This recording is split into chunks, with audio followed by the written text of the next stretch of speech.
உதயநிதியை பார்க்கணுன்னு அப்பாயின்மெண்ட் கேட்டேன், கிடைக்கல. ஸ்டாலினை பார்க்கணுன்னு அப்பாயின்மெண்ட் கேட்டேன், கிடைக்கல. அந்த ஒரே ஒரு மந்திரி அந்த மாசு அவனும் வந்துட்டு ஒரு கூப்பிட்டுட்டு மரியாதை ஒரு உட்கார சொல்கிற மரியாதை இல்லாத ஒரு ஜென்மம், மனிதன் சொல்லக்கூடாது ஜென்மம். அதுங்களுக்கெல்லாம் வந்துட்டு அந்த பேசிக் மரியாதையே என்னன்னு தெரியல, பெண்களை எப்படி ட்ரீட் பண்ணணும்னு சொல்லிட்டு. அதில் இப்போ பார்த்தீங்கன்னா 99.99% ஆஃப் தி அரசியல்வாதிகள் எல்லாருமே ஊழல்வாதிகளாக தான் இருக்கிறாங்க. அப்போ மக்கள் ஒரு சிலர் என்னை கேட்குறாங்க, கீதா எல்லாருமே இப்படி தான் இருக்கிறாங்களே, இதில் யாரை தேர்ந்தெடுக்குது? நான் எப்பவும் சொல்கிறது, உங்கள் ஓட்டை வந்துட்டு நோட்டாக்கு போடுங்க. அப்போ தான் அட்லீஸ்ட் ஒரு தடவையாவது இந்த அரசியல் கட்சிகளுக்கும் அரசியல்வாதிகளுக்கும் ஒரு பாடம் கற்பிக்கலாம் என்று. ஆனால் என்னோடய ஒப்பீனியனில் நிறைய பேர் கிடையாது. ஸோ அதில் அது வந்துட்டு நம்மளால் வற்புறுத்த முடியாது. நம்மளை ஏன்னா ஒப்பீனியன் கேட்டால் வேணால் சொல்லலாம், இந்த மாதிரி நோட்டாக்கு போடுங்க, ஏன்னா இந்த ஒரு ஓட்டால் அவன் ஜெயிக்கிறதோ தோக்கிறதோ கூட கிடையாது.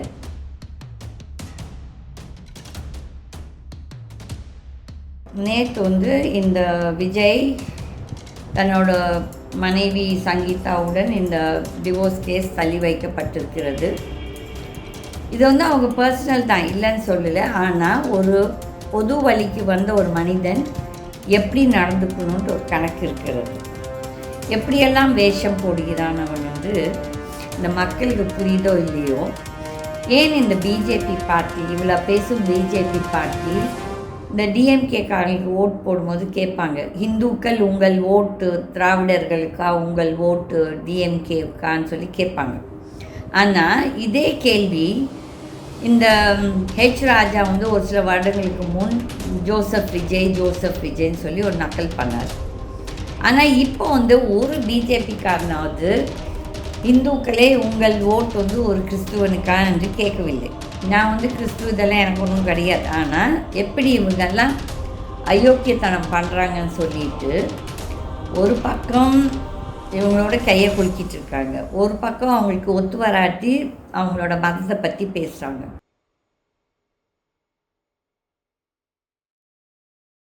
விஜய் என்ன பேசுதோ அவன் முட்டா பையனுக்கு அவனுக்கு தான் புரியணும். அந்த முட்டாள் ஜனம் அவன் பின்னால் ஓடுறது, விஜய்னு ஓடுற முட்டாள் ஜனத்துக்கு தான் புரியணும் அவன் என்ன பேசுகிறான்னு சொல்லிட்டு.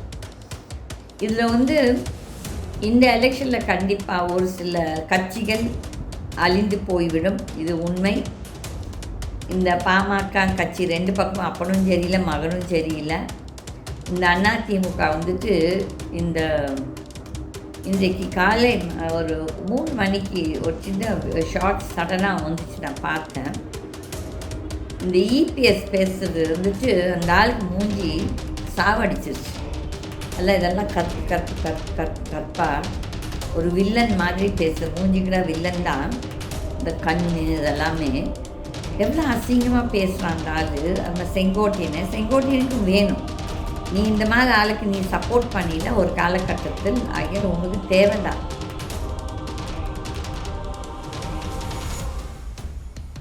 என்னோட ஒரே ஒரு இது வந்துட்டு கண்டிப்பாக இவனுக்கு விஜய்க்கு மட்டும் ஓட்டே போட்டுடாதீங்க. என்னோடய நேயர்கள் நான் ரிக்வெஸ்ட் பண்ணுறது என்னென்னா, அவர் பயங்கர தீய சக்தி. அதே மாதிரி உங்கள் தொகுதியில் ஏன்னா இந்த பழைய மந்திரியோ இல்லாட்டி எம்எல்ஏ ஊழல் குற்றம் இருக்குது, தட் இஸ் கேஸ் எதுனா இருந்தாலும் இல்லாட்டி ஊழல்வாதிகளாக இருந்தாலும் அவர்களே நீங்கள் தேர்ந்தெடுக்காதீங்க. அதுக்கு வந்துட்டு கம்யூனி நோட்டாக போடலாம், இல்லாட்டி ஏதோ ஒரு இண்டிபெண்ட் கேண்டிடேட். பட் அந்த இண்டிபெண்ட் கேண்டிடேட்ஸும் நிறைய பேர் வந்து கட்சியோட டம்மி கேண்டிடேட்ஸாக இருப்பாங்க. ஸோ அந்த ரிஸ்க்கும் எடுக்க வேண்டாம்.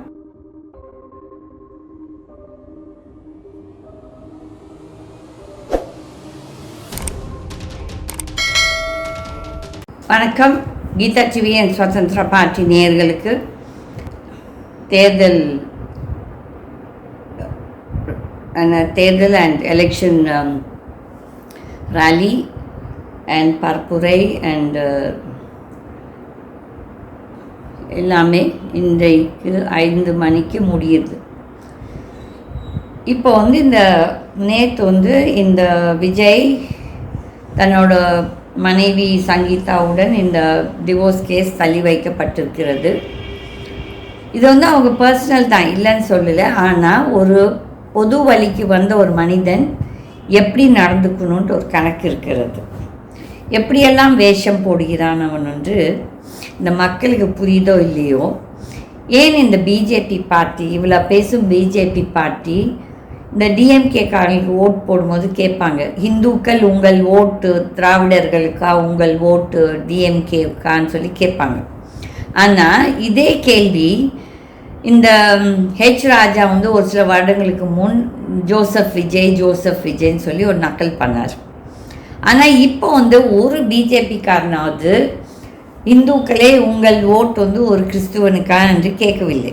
நான் வந்து கிறிஸ்துவ இதெல்லாம் எனக்கு ஒன்றும் கிடையாது. ஆனால் எப்படி இவங்கெல்லாம் அயோக்கியத்தனம் பண்ணுறாங்கன்னு சொல்லிட்டு ஒரு பக்கம் இவங்களோட கையை குலுக்கிட்டு இருக்காங்க, ஒரு பக்கம் அவங்களுக்கு ஒத்து வராட்டி அவங்களோட மதத்தை பற்றி பேசுகிறாங்க. அப்போ வந்து இரட்டை வேடம் போடும் எல்லோருமே. இப்போ நேற்று வந்து இந்த விஜய் பண்ணுறதெல்லாம் அயோக்கியத்தனம். ஒரு பொண்டாட்டி குழந்தை குட்டிங்களுக்கு வாழ தெரியல, அதுக்கப்புறம் அவங்களுக்கு செட்டில்மெண்ட் கொடுக்குறதுக்கு வக்கீல்ல. ஆனால் நேற்று போய் சர்ச்சில் போய் நேற்று ஏதோ ஒரு நாள் வந்து மண்டிட்டு நடக்கிறாங்கம்மா. இதை விட ஃப்ராடு கேப் மாதிரி வேறு எவனும் இருக்க மாட்டான். இதை நம்பி இந்த தற்குறிகள், இந்த அருவி ஜீனிகள் எப்படியெல்லாம் பேசுதுங்க, ஓடுதுங்க அவன் பின்னால்.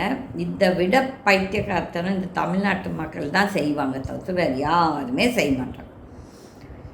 இந்த ஒரு சில ஜேர்னலிஸ்ட் ரொம்ப அப்படியே பேசுவாங்க, தமிழ்ன்ட்டு. ஏன் இந்த விஜய் விமர்சிங்க, இந்த விஜய் பண்ணுற கூத்தெல்லாம் இதுதான் தமிழ் கலாச்சாரமா, அவன் பண்ணுறது தான் தமிழ் கலாச்சாரமா? அப்போ அதை பற்றி பேசுறதுக்கு வக்கில்லை யாருக்குமே. அப்போ வந்துட்டு இந்த அயோக்கியர்கள் எல்லா மதத்துலேயும் இருக்காங்க, எல்லா ஜாதியிலையும் இருக்காங்க, எல்லா மொழியிலையும் இருக்காங்க. அதுதான் உண்மை. இதை வந்து நம்ம ஒத்துக்கணும். ஆனால் அதை நம்ம ஒத்துக்கிறதில்ல, ஏதோ சும்மா கதை பேசுறது.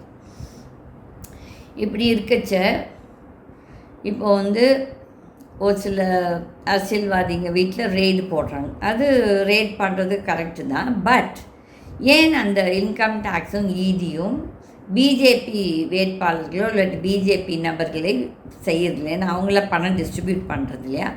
அவங்க தான் மேக்சிமம் பணம் இப்போ இந்த எலெக்ஷனில் வெளியே எடுத்துகிட்டு வர்றது அவங்க தான். ஓகே, எல்லா கட்சியும் கொடுக்குது. நேற்று ஒருத்தர் எனக்கு ஃபோன் பண்ணார், என் ஃப்ரெண்டு சொன்னார், கீதா உங்ககிட்ட இருந்தால் குண்டாஸ் இருந்தால் கொண்டுட்டு வா, இங்கே ஒரு பக்கத்து குடவுனில் 1 கோடி ரூபாய் கேஷ் வச்சு டிஸ்ட்ரிபியூட் பண்ணிகிட்ருக்காங்க. நான் சொன்னேன் என் ஃப்ரெண்டுக்கிட்ட, பைத்தியக்காரத்தனம், அந்த பணம் நம்ம எவனுக்குமே ஒட்டாது, ஏதோ இந்த மக்களுக்கு ஓட் போடுற மக்களுக்கு டிஸ்ட்ரிபியூட் பண்ணுறாங்க, அப்படின்னாலும் பணம் வந்துட்டு போட்டோம், நம்மளுக்கு எதுக்கு அந்த பணம், தரித்திரம் பிடிச்ச பணம், எவனையோ கொள்ளடிச்சு நாட்டை கொள்ளடிச்சு மறுபடியும் இப்போ மக்கள்கிட்ட ஓட்டுக்காக அதை கொடுத்து அந்த கொள்ளடிச்ச காசை கொடுத்து திருப்பி மறுபடியும் கொள்ளடிக்கிறது தான் வரப்போகிறேன். இதில் எந்த கட்சியும் யோகியமானவர்கள் கிடையாது. ஆனால் இன்றைக்கு முன்னிலையில் நிற்கும் வந்து டிஎம்கே, அது நல்லாவே தெரியுது.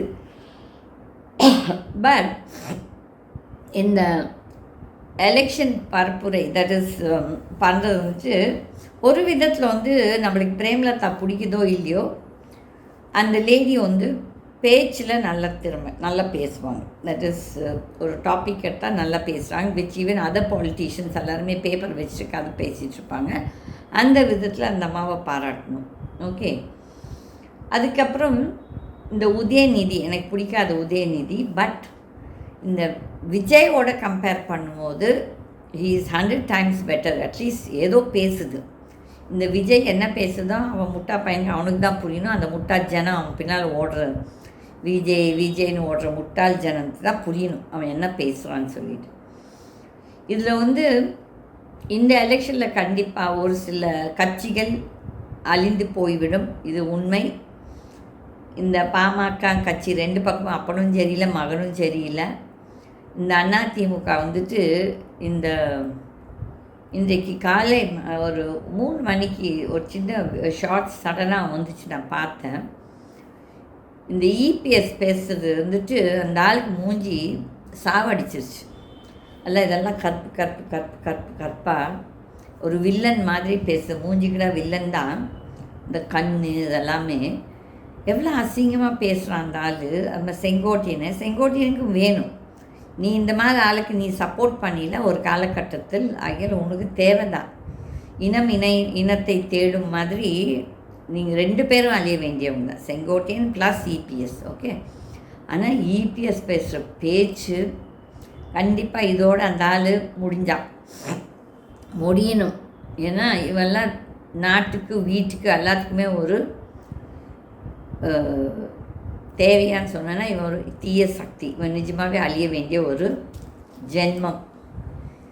அதுக்கப்புறம் மற்ற அரசியல்வாதிகள் இப்போ வந்துட்டு கம்யூனிஸ்ட்காரங்க எங்கும் பெருசாக தெரியல தமிழ்நாட்டில் ஒரு பரப்பாக பேசுகிற மாதிரியோ செஞ்ச மாதிரியோ, இன்க்ளூடிங் விசிகே. இந்த திமுக அலையன்ஸ் பார்ட்டி ஒரு 2 சிலர் பேர் வந்துட்டு பெருசாக ஒரு ஆக்டிவாக இருக்கிற மாதிரி தெரியல. பட் எனிவே இன்னையோட எலெக்ஷன் இது கேம்பெயினிங் இஸ் கெட்டிங் ஓவர். மக்கள் ஓட் போட ஆரம்பிச்சிருப்பாங்க. என்ன நடக்கும்னு சொல்லிட்டு that is west Bengal Tamil Nadu 2மே எலெக்ஷனில் போகுது. அதுக்கப்புறம் வெஸ்ட் பெங்கால் மறுபடியும் 29th ஒரு நாள் இருக்குது. இது எதுக்கு May 4th மட்டும் நிற்க வைக்கிறாங்க ஒன்றும் தெரியல. இந்த எலெக்ஷன் ரிசல்ட்ஸ்க்கு என்ன தில்லுமுள்ளு பண்ணுறதுக்கு. பட் கண்டிப்பாக எனக்கு அரசியல் தெரிஞ்சதுலேருந்து இங்கே தமிழ்நாட்டில் இவங்களால் பெருசாக அயோக்கியத்தனம் பண்ணுறதுக்கு முடியாது. ஏன்னா பிகாஸ் ஆஃப் டிஎம்கே ஓரளவுக்கு ஆர்கனைஸ்ட் பார்ட்டி. இதிலலாம் கொஞ்சம் அவங்க உஷாராக பத்திரமாக இருப்பாங்க, ஒரு organised party. Anyway we wish all the candidates all the best. and மக்கள் மறுபடியும் நான் எப்பவும் சொல்கிற மாதிரி நல்ல வேட்பாளர்களை தேர்ந்தெடுங்க. வந்துட்டு ஒருத்தர்கிட்ட கை நீட்டி பணம் வாங்கிட்டோம்னு சொல்லிட்டு உணர்ச்சி வசப்பட்டு அந்த கட்சிக்கோ, ஏன்னா இன்றைக்கி எல்லா கட்சியும் காசு கொடுக்குது. இந்த கட்சி அந்த கட்சின்ட்டு இல்லை.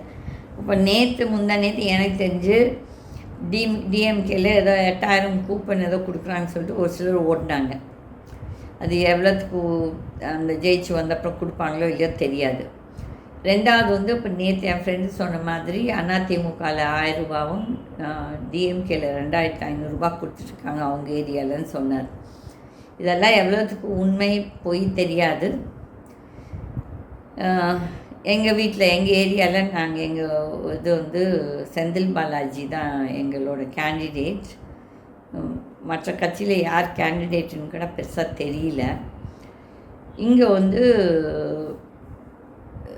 எங்கள் வீட்டில் இருக்க ஓட்டர்ஸ் சொன்னாங்க, இல்லைம்மா எங்களுக்கு எந்த பணமும் வரலன்னு சொன்னாங்க. இது ஏன்னா எங்கள் வீடெலாம் பெரிய வீடாக இருக்கிறதால எங்களுக்கெல்லாம் ஓட்டு பணம் கூட எனக்கு எனிவே ஓட்டு கிடையாது இங்கே. ஸோ ஐயா அவங்க கொடுத்தாலும் சரி கொடுக்காட்டி சரி நான் என் கைக்கு எப்படி எந்த காசும் வராது. இந்த காசை வாங்கி தான் ஒரு பொழப்பை நடத்தணும்னு சொன்னோன்னா அதுவுமே ஒரு கேவலம் தான். ஏன்னா அந்த பாவக்காசில் நம்மளும் வாங்கி ஒரு பங்கு எடுக்கிறோம் இந்த பாவத்துக்கு. இது தேவையில்லை. இது என்னோடய ஒப்பீனியன். கேட்குறவங்க கேட்டுக்கலாம், கேட்காதவங்க கேட்காம போகலாம். அது அவங்கவுங்க விருப்பம். But the only thing that I can tell is, எப்போதான் இந்த நாட்டுக்கு ஒரு நல்ல வேட்பாளர்களை கொடுக்கும் ஒரு கட்சி வரும்னு சொல்லிட்டு நான் எப்போவும் நினச்சிருக்கேன். ஏன்னா என்னை பொறுத்தவரையிலும் என்கிட்ட அந்த பெரிய காசெல்லாம் கிடையாது இந்த மாதிரி வீண் செலவு பண்ணுறதுக்கு. ஓகே, டெஃபினட்டாக நாங்களாம் நின்னோன்னா யாருக்குமே பணம் கொடுக்க மாட்டோம். ஏன்னா அப்படி மக்கள் எங்களை நல்லவங்க நினச்சி தேர்ந்தெடுக்கட்டும், நாங்கள் சேவை செய்ய ரெடி. ஆனால் பணம் கொடுத்து தான் ஒரு ஓட்டை வாங்கணும்னு சொன்னேன்னா அதை விட கேவலம் வேறு எதுவும் கிடையாது. நான் நாட்டு மக்களுக்கு எப்படி சேவை பண்ணுறேன், அது என்னோடய ஓன் வே. நான் எப்பவும் பண்ணுற மாதிரி நான் பண்ணிட்டு போயிட்டே இருப்பேன். எனக்கு அவனோட தயவும் தேவையில்லை. ஏன்னா எல்லா கட்சிகளும் அயோக்கியர்கள் தான். ஏன்னா டிஎம்கேவும் கிடையாது. நான் இந்த 5 வருஷத்தில் உதயநிதியை பார்க்கணுன்னு அப்பாயின்மெண்ட் கேட்டேன், கிடைக்கல. ஸ்டாலினை பார்க்கணுன்னு அப்பாயின்மெண்ட் கேட்டேன், கிடைக்கல. அந்த ஒரே ஒரு மந்திரி அந்த மாசு அவனும் ஒரு கூப்பிட்டுட்டு மரியாதை ஒரு உட்கார சொல்கிற மரியாதை இல்லாத ஒரு ஜென்மம், மனிதன் சொல்லக்கூடாது ஜென்மம். அதுங்களுக்கெல்லாம் அந்த பேசிக் மரியாதையே என்னன்னு தெரியல, பெண்களை எப்படி ட்ரீட் பண்ணணும்னு சொல்லிட்டு. அதில் இப்போ பார்த்தீங்கன்னா 99.99% ஆஃப் தி அரசியல்வாதிகள் எல்லாருமே ஊழல்வாதிகளாக தான் இருக்கிறாங்க. அப்போ மக்கள் ஒரு சிலர் என்னை கேட்குறாங்க, கீதா எல்லாருமே இப்படி தான் இருக்கிறாங்களே, இதில் யாரை தேர்ந்தெடுக்குதுன்னு. நான் எப்பவும் சொல்கிறது, உங்கள் ஓட்டை நோட்டாக்கு போடுங்க. அப்போ தான் அட்லீஸ்ட் ஒரு தடவையாவது இந்த அரசியல் கட்சிகளுக்கும் அரசியல்வாதிகளுக்கும் ஒரு பாடம் கற்பிக்கலாம் என்று. ஆனால் என்னோடய ஒப்பீனியனில் நிறைய பேர் கிடையாது. ஸோ ஆகையால் அது வந்துட்டு நம்மளால் வற்புறுத்த முடியாது. நம்மளை ஏன்னா ஒப்பீனியன் கேட்டால் வேணால் சொல்லலாம், இந்த மாதிரி நோட்டாக்கு போடுங்க, ஏன்னா இந்த ஒரு ஓட்டால் அவன் ஜெயிக்கிறதோ தோக்குறதோ கிடையாது. அப்படி தோக்கணும்னு தோற்றுட்டு போட்டோம், ஜெயிக்கணும் ஜெயிச்சுட்டு போட்டோம். பட் வந்து ஏன் நீங்கள் வந்து நோட்டாக்கு போடக்கூடாதுன்னு தான் ஒரு சிலர் கேட்பாங்க, ஒரு சிலர் கேட்க மாட்டாங்க. ஆனால் என்னோடய ஒரே ஒரு இது வந்துட்டு கண்டிப்பாக இவனுக்கு விஜய்க்கு மட்டும் ஓட்டே போட்டுடாதீங்க. என்னோடய நேயர்கள் நான் ரிக்வெஸ்ட் பண்ணுறது என்னென்னா, அவர் பயங்கர தீய சக்தி. அதே மாதிரி உங்கள் தொகுதியில் ஏன்னா இந்த பழைய மந்திரியோ இல்லாட்டி எம்எல்ஏ ஊழல் குற்றம் இருக்க தட் இஸ் கேஸ் எதுனா இருந்தாலோ இல்லாட்டி ஊழல்வாதிகளாக இருந்தாலும் அவர்களே நீங்கள் தேர்ந்தெடுக்காதீங்க. அதுக்கு வந்துட்டு கம்முன்னு நோட்டாக் போடலாம், இல்லாட்டி ஏதோ ஒரு இண்டிபெண்ட் கேண்டிடேட். பட் அந்த இண்டிபெண்ட் கேண்டிடேட்ஸும் நிறைய பேர் வந்து கட்சியோட டம்மி கேண்டிடேட்ஸாக இருப்பாங்க. ஸோ அந்த ரிஸ்க்கும் எடுக்க வேண்டாம். பார்க்கலாம் 23ஆம் எலெக்ஷனுக்கு அப்புறம் எவ்வளோ பர்சன்டேஜ் ஆஃப் தி பீப்புள் தன்னோட ஓட்டை போடுகிறார்கள் என்று. ரெண்டாவது வந்து 4ஆம் வில் வெயிட் அண்ட் வாட்ச். நான் எப்படியோ நான் இன்னும் கூட எதிர்பார்க்குறேன் ஏதோ ஒரு அதிசயம் நடக்கும்னு சொல்லிட்டு. பட் அதிசயம் நடக்குமா நடக்காதான்னு சொல்லிட்டு கடவுள் தான் டிசைட் பண்ணணும். இப்போது நான் என்னோடய ப்ரேயர், என்னோடய கடவுள்கிட்ட பிரார்த்தனை என்னென்னா, இந்த அயோக்கிய அரசியல்வாதிகள், இந்த பியூரோக்ராட்ஸ், இந்த கார்ப்பரேட்ஸ், ஜுடிஷரி, டெரரிஸ்ட் இவங்களை எல்லாத்தையும் அழித்து விட்டு நல்ல மனிதர்களை, நியாயமாக வாழ்கிற மக்களை காப்பாற்றணும் கடவுளேன்னு சொல்லிட்டு தான் என்னோடய டெய்லி ப்ரேயர். அது நடக்குமா நடக்காதான்னு தெரியாது. ஒரு சில டைம் கடவுள் என்னோடய ப்ரேயருக்கு ஆன்சர் பண்ணுறார். பட் மெனி அ டைம் இந்த அயோக்கியர்கள் தான் நல்லா வாழ்ந்து கொண்டிருக்கிறார்கள். அதுக்கு கேட்டால் ஒவ்வொருத்தர் சொல்லுவாங்க கர்மா, டெஸ்டினி, இது அதுன்னு சொல்லிட்டு. மேபி வி டோன்ட் நோ, நான் எனக்கு தெரியாது அதை பற்றி. பட் நாம் ஏன் நியாயமாக வாழக்கூடாது? நம்ம வந்துட்டு ஒரு உதாரணமாக இருக்கணும், முன் உதாரணமாக அடுத்தவங்களுக்குன்னு சொல்லிட்டு தான் நான் யோசிக்கிறது. Anyway will wait and watch May 4th என்ன வரும்னு சொல்லிட்டு. பட் கண்டிப்பாக விஜயும் அந்த இபிஎஸும் அப்புறம் அந்த பிஜேபியில் இருக்கும் 27 கேண்டிடேட்ஸும் தோக்கணும். மற்றவங்கெல்லாம் எங்கெல்லாம் ஊழல் பண்ணவனுங்களோ அவனுங்க எல்லாருமே தோக்கணும், அது எந்த கட்சியாக இருக்கட்டும். பட் பிரதானமாக இந்த இபிஎஸ், விஜய் அண்ட் பிஜேபி இந்த 3 பேரும் மக்கள் ஓட்டு போடாதீங்க. இவங்க வந்துட்டு ஆட்சிக்கு வந்தாங்கன்னா நீங்கள் வந்து ட்ரம்ப்போட எப்படி ட்ரம்ப் ஒரு மென்டல் கேஸோ அந்த மாதிரி இந்த மென்டல் கேஸ்களும் நீங்கள் தேர்ந்தெடுத்திருப்பீங்க. யோசிங்க, சிந்திங்க, நல்ல ஒரு ஆட்சியை அமைக்கலாம், நல்ல நாட்டை நம்ம டெவலப் பண்ணலாம். நன்றி, வணக்கம்.